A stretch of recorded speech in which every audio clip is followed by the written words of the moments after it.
O te whaatalo whātui lau whaafonga angai le nei tae au mālo le soifua manuia, alo mai o tala la Radio Samoa. To mua atu I tala o le asalua.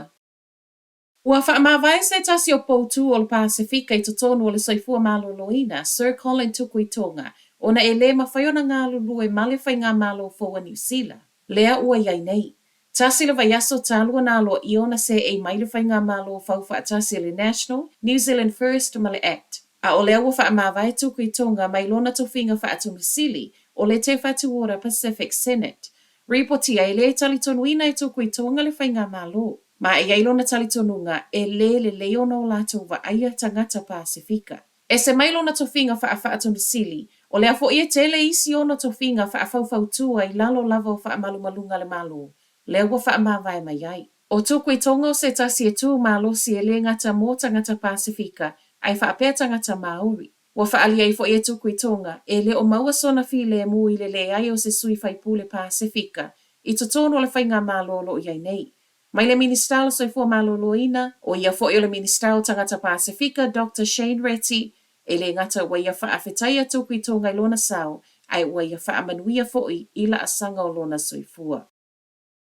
La taile afa miliona le watoi whaafo le Auckland Council la nga ele kainga o ramo rates ona fale e le isa ona whaitau pili. E iei fale o kainga ora na se rates na tutongi, lea esilia mal se lau limas fulu afe tā lai le tausanga I tutongi mo fale e lua, o lo I papa toe. Po o fale na ia tusa malefitu se lau afe tā lao le isi e lima se lau limas fulu afe tā la, ma o fale fo ia o lo pipi I whaatasi maisi fale po units. Le olo o lātou tutongi ina rates e tusa male lua afe tā la.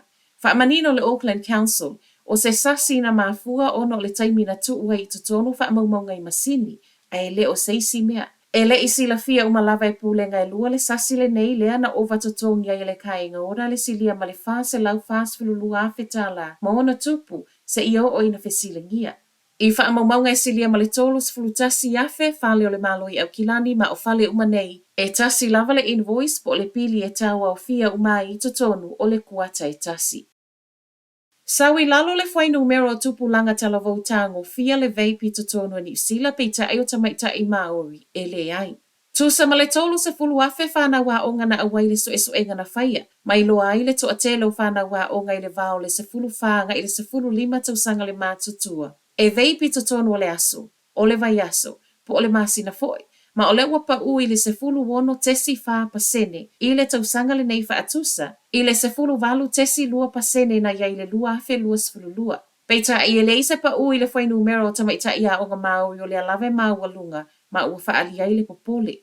Whai mai ai ash po I la tau na whaatautaia nei so esu enga, ua whai lava si whaatuwaio na teu o tu la fono tau vaping I tutonu a New Zealand. Ai I whanau Pasifika, wa whai mai leso esu enga e ai lava le ngā luenga whaau popo e mo o mio na whaia a o to atele ai pia whanau wanga I le vape. Ta whana se tasi o whale nei pia na pō, ma o lea na iai leo. Te au le walu leo wha amauti no mai leo na o atu ai reporti, o le whale o le ainga o lo o ta whana. Le ini manu anga na reportia mai o mai le tau nei, ma o lo o wha au au so esu enga, e le ngata I le whale o le ainga o wha le ngaina, ai wha apele sa ilia po o aina whaia. Matala wha aiu. To e tolo po e le whainga malo fau fua ngai whaitau li aisu e ngā whaia online o le matematika ma le literacy o le mata upu ingilisi I to tonu o su enga NCEA. O trial runs po o su enga whaataitai sa whaia wailo ai le maua lunga o le pasene o tamaiti e le papasi. Ma o whanau Māori ma Pasifika lea e maua lunga I lava. Whai mai ele minister wa onga Erica Stanford e le o le leile ta ia laino su enga ma o onga nei ma a vave wha amalo sia nei ma vave alo ia. Ua lea iai se whainga tutusa. O le anatu o le tausanga fowe amata whaitau li su enga nei tutonu o le maka ino su enga NCEA peitai I le suinga wa whaeloa mai ele minister na nafi o leo le afa au au pea I le whainga o lo tu umai le sa o lo tonga tā lia le tausanga lua afe lua sfuma leono wha ato a mata aloa ia mai ai. O Telephone ala Radio Samoa, manuia le nei aso.